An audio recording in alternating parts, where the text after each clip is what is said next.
اس کے لیے جو دعائیں کی تھی حضرت یحییٰ علیہ السلام نے، تو وہ 3 دعائیں ہیں جو قرآن کریم میں مذکور ہیں۔ ایک تو وہ جب بے موسم کے پھل دیکھے تو کہا کہ حب لی من لدنک ذریۃ طیبہ،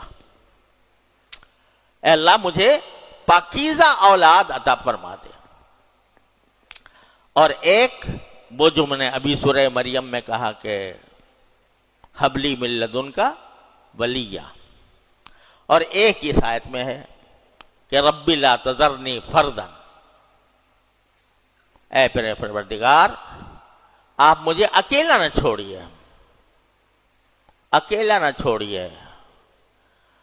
تو یہ بھی تو معلومات ایسا ہوتا ہے کہ یہ دعا کئی مرتبہ مانگی حضرت زکریا علیہ السلام نے، اور عام طور سے حدیث میں ہے کہ جب بھی کوئی بندہ دعا کرے تو کم از کم 3 مرتبہ کرے، 3 مرتبہ کرے، کیونکہ یہ کوئی آرڈر نہیں ہے کہ آپ نے آرڈر جاری کر دیا اللہ میاں کو کہ اللہ ایسا کر دے۔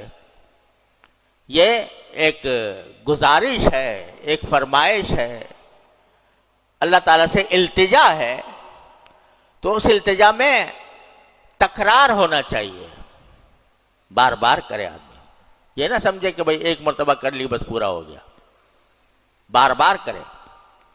اور جب کوئی چیز مانگ رہا ہے تو مانگتا ہی رہے، ملے یا نہ ملے، جب تک نہیں ملتی اس وقت تک مانگتا رہے۔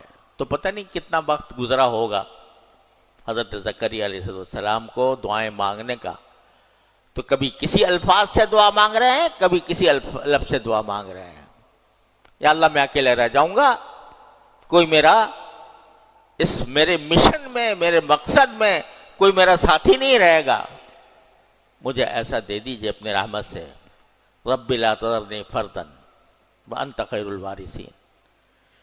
تو قرآن کریم آگے کیا فرماتا ہے اس آیت کے بعد؟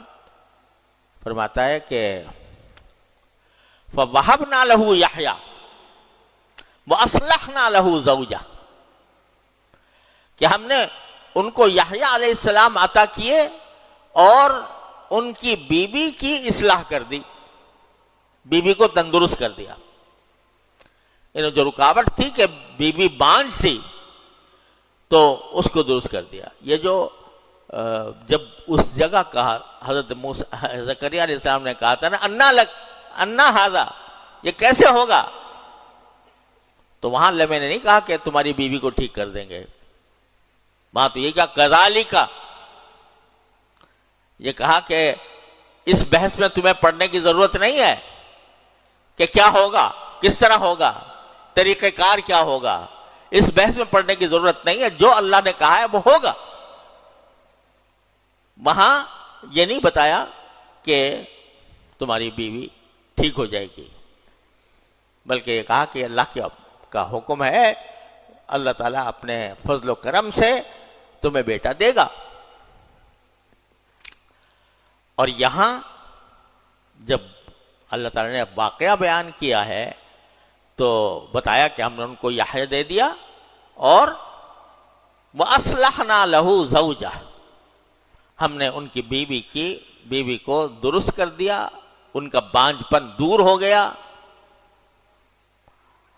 اور پھر آگے وجہ بیان فرمائی کہ کیوں دے دیا میں نے ان کو، یہ اتنی بڑھاپے میں، ایسی بانجھ پن کی حالت میں، انہم کانوا یسارعون فی الخیرات ویدعوننا رغبا ورہبا،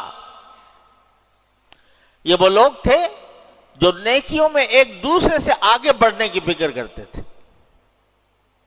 زکریا علیہ السلام، ان کی بیٹی الشبہ نے ان کی اہلیہ حنا، اور ان کے والد عمران، اور حضرت زکریا خود، اور پھر یحییٰ آنے والے یحییٰ بھی، یہ وہ لوگ تھے کہ نیکیوں میں ایک دوسرے سے آگے بڑھنے کی فکر کرتے تھے۔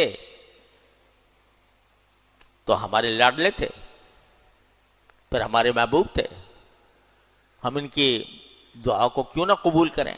ہم ان کی باتیں ان کے خواہشات کو کیوں پورا نہ کریں؟ وہ ہماری خیرات کی طرف دوڑتے تھے، ایک دوسرے سے آگے بڑھ چڑھ کر خیرات میں یعنی نیک کاموں میں آگے بڑھ کر ایک دوسرے سے آگے بڑھنے کی کوشش کرتے تھے۔ تو بتا دیا مجھے اور آپ کو بتا دیا کہ تم یہ کہو کہ بھئی میری بھی اسی طریقے سے دعائیں قبول ہوں، ناممکنات کی دعائیں مانگوں اور وہ قبول ہو جائیں۔ تو اللہ تعالیٰ فرماتے ہیں دیکھو تو صحیح کون دعا کر رہا تھا، کون کر رہا تھا؟ یسارعون فی الخیرات، جو ایک دوسرے سے نیکیوں میں آگے بڑھنے کی فکر کرتے تھے۔ تو تم بھی کرو، کیا کرو کہ ایک دوسرے سے آگے بڑھنے کی فکر کرو۔ اب دنیا کے معاملے میں تو تم کرتے ہو، فلاں کے پاس ایسا مکان ہے میرا، اس سے اچھا ہو جائے، فلاں کے پاس ایسی کار ہے میرے پاس اس سے زیادہ اچھی کار آ جائے، فلاں کے پاس اتنی آمدنی ہے میری اس سے زیادہ آمدنی ہو جائے، وغیرہ وغیرہ۔ لیکن کیا کبھی سوچا کہ فلاں شخص کتنی عبادت کرتا ہے، میں اس سے آگے بڑھ جاؤں عبادت کرنے میں؟ فلاں شخص کتنا صدقہ و خیرات کرتا ہے، میں اس سے آگے بڑھ جاؤں؟ اور فلاں شخص اتنا ذکر کرتا ہے کہ اس کی زبان اللہ کے ذکر سے تر رہتی ہے، میں اس سے آگے بڑھ جاؤں؟ یہ ہوا کبھی خیال؟ تو اگر تم چاہتے ہو کہ اللہ تعالیٰ کا قرب حاصل کرو، جیسا کہ اللہ تعالیٰ نے حضرت زکریا علیہ السلام کو عطا فرمایا تھا، تو تم بھی نیکیوں میں ایک دوسرے سے آگے بڑھنے کی کوشش کرو۔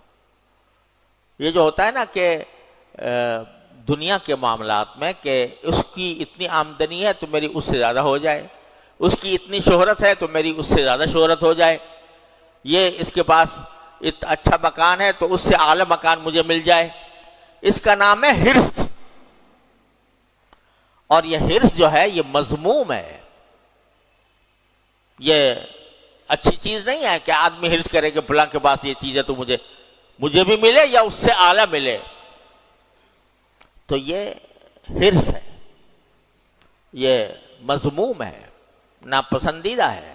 اللہ تعالیٰ کو ہرس دنیا کے معاملات میں پسند نہیں، لیکن آخرت کے معاملات میں ہرس، اس میں کہ فلاں اپنی عبادت میں، اپنے زہد میں، اپنے تقوی میں اتنا آگے بڑھا ہوا ہے تو اے اللہ میں بھی اس سے آگے بڑھ جاؤں، یہ پسندیدہ ہے۔ وَفِي ذَلِكَ فَلْيَتَنَافَسِ الْمُتَنَافِسُونَ، قرآن کہتا ہے یہ وہ چیز ہے جس میں ایک دوسرے سے آگے بڑھنے کی کوشش کرنی چاہیے، آگے بڑھنے کی کوشش کرنی چاہیے دوسرے کی تحقیر کے بغیر، کہ میں اس سے آگے بڑھوں۔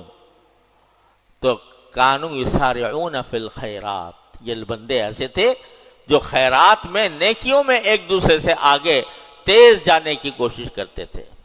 ایک صفت تو یہ، دوسری صفت کیا؟ وَيَدْعُونَنَا رَغَبًا وَرَهَبًا، کہ ہمیں پکارتے تھے امید کے ساتھ اور خوف کے ساتھ،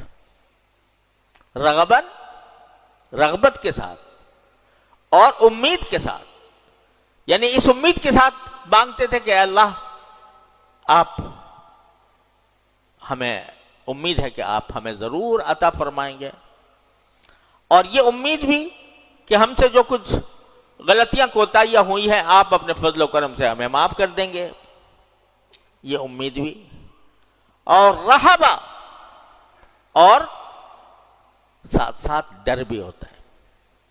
مانگتے وقت، باری تعالیٰ کو پکارتے وقت دونوں چیزیں ساتھ چلتی ہیں، ایک رغبت اور ایک رہبت، یعنی ڈر کہ کہیں باری تعالیٰ کی مقام، باری تعالیٰ کا کہ عظمت تو ناقابل تصور ہے، ان کا جلال ناقابل تصور ہے، تو کہیں ایسا نہ ہو کہ میری کوئی ایسی غلطی ہو جائے جس پر پکڑ ہو جائے، اس کا خوف۔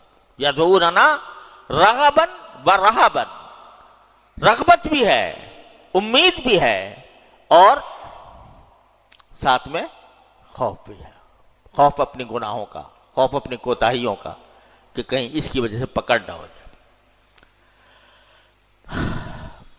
حدیث میں آتا ہے کہ رسول کریم صلی اللہ علیہ وسلم ایک مرتبہ صحابہ کرام میں سے ایک صحابی تھے نوجوان، وہ بیمار ہوئے تو رسول کریم صلی اللہ علیہ وسلم ان کی عیادت کے لیے تشریف لے گئے۔ آپ کی سنت تھی، آپ کے صحابہ کرام میں جو کوئی بیمار ہوتا تو عیادت کے لیے جاتے۔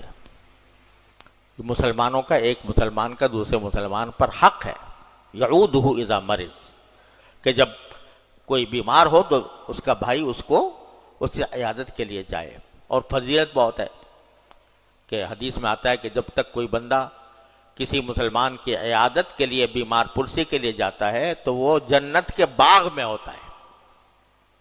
اور ایک روایت میں 70,000 فرشتے اس کے لیے دعا کرتے رہتے۔ تو رسول کریم صلی اللہ علیہ وسلم اس نوجوان کی عیادت کے لیے تشریف لے گئے۔ حدیث میں لفظ ہے کہ نوجوان تھے وہ۔ اب رسول کریم صلی اللہ علیہ وسلم کا مقام دیکھو، اور ایک چھوٹے نوجوان اس کی بیمار پرسی کے لیے تشریف لے گئے۔ تو پوچھا کیف تجدک، اپنے آپ کو کیسا پا رہے ہو، یعنی کیا حال ہے تمہارا؟ تو اس نے کہا، جواب میں ان صحابی نے کہا کہ ارجو رحمت ربی و اخشا ذنوبی،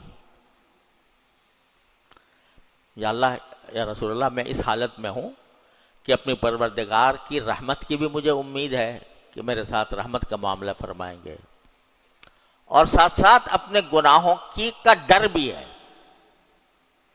کہ کہیں کسی گناہ کے وجہ سے پکڑا نہ جاؤں اور میرا انجام خراب ہو جائے۔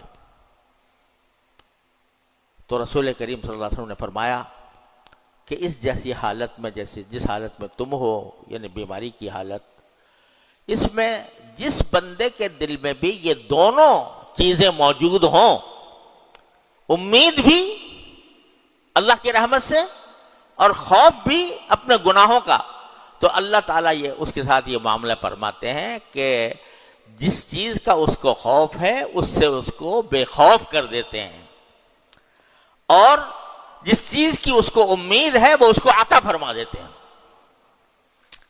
الایمان بین الخوف والرجا، حضرت فاروق اعظم رضی اللہ تعالیٰ عنہ سے منقول ہے کہ ایک مرتبہ انہوں نے فرمایا کہ اگر یہ اعلان ہو جائے کہ جتنے بھی لوگ ہیں وہ سب جنت میں جائیں گے سوائے ایک آدمی کے، سب جنت میں جائیں گے، ایک آدمی ہوگا جو جنت میں نہیں جائے گا، جہنم میں جائے گا، تو مجھے ڈر ہوگا کہ کہیں وہ شخص میں ہی نہ ہوں، یعنی وہ شخص جو جنت کے بجائے جہنم میں جائے گا، ایک ہی آدمی ہوگا، تو مجھے خوف ہوگا کہ کہیں وہ میں نہ ہوں۔ اور اگر یہ اعلان ہو جائے کہ سارے لوگ جہنم میں جائیں گے، صرف ایک آدمی جنت میں جائے گا، تو مجھے امید ہوگی کہ میں وہ شخص ہو جاؤں گا۔ اتنی امید اور اتنا خوف۔ تو یدعوننا رغبا ورہبا، وہ ہمیں پکارتے تھے، کس طرح پکارتے تھے؟ رغبت کے ساتھ، امید کے ساتھ کہ ہماری باتیں اللہ تعالیٰ، ہماری دعائیں قبول فرمائے گا، اور رہبن، ساتھ ہی اپنے گناہوں کا خوف بھی ہو ان کے دل میں۔ تو یدعوننا رغبا ورہبا وکانوا لنا خاشعین، اور ہمارے لیے، ہمارے سامنے وہ خشوع، عاجزی اور مسکنت کا مظاہرہ کرتے تھے۔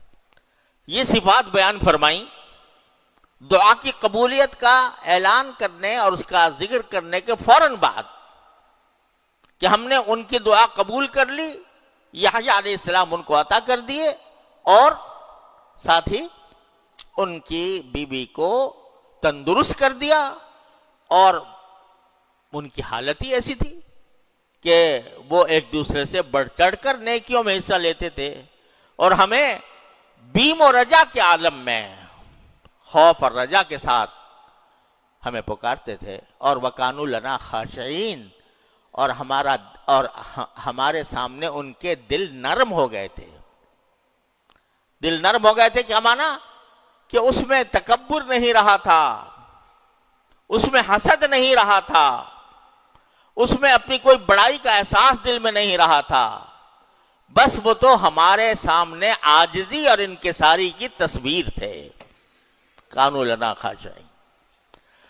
تو یہ سارے اللہ تعالیٰ نے جو سارے واقعات بیان فرمائے ہیں، یہ محض قصہ کہانی نہیں ہے، اس میں ہمارے لیے ایک ایک قدم پر سبق ہے کہ جب کوئی آدمی اللہ تبارک و تعالیٰ کا ہو جائے تو اللہ اس کا ہو جاتا ہے۔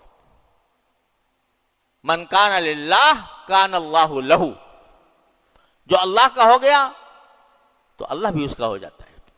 اللہ کا ہونے کے کیا معنی؟ کہ اپنی زندگی کو اللہ کے حکم کے مطابق ڈھال لو، اور اپنی زندگی کو اس کی رضا کے مطابق بنا لو۔ تمہارے ظاہری اعمال، تمہارے باطنی اعمال، تمہارے افکار، تمہارے تصورات، تمہارے خیالات سارے اللہ جل جلالہ سے متعلق ہوں، تو پھر دیکھو کہ اللہ تبارک و تعالیٰ اپنے فضل و کرم سے کس طرح ہدایت عطا فرماتے ہیں، کس طرح تمہاری بگڑی بناتے ہیں۔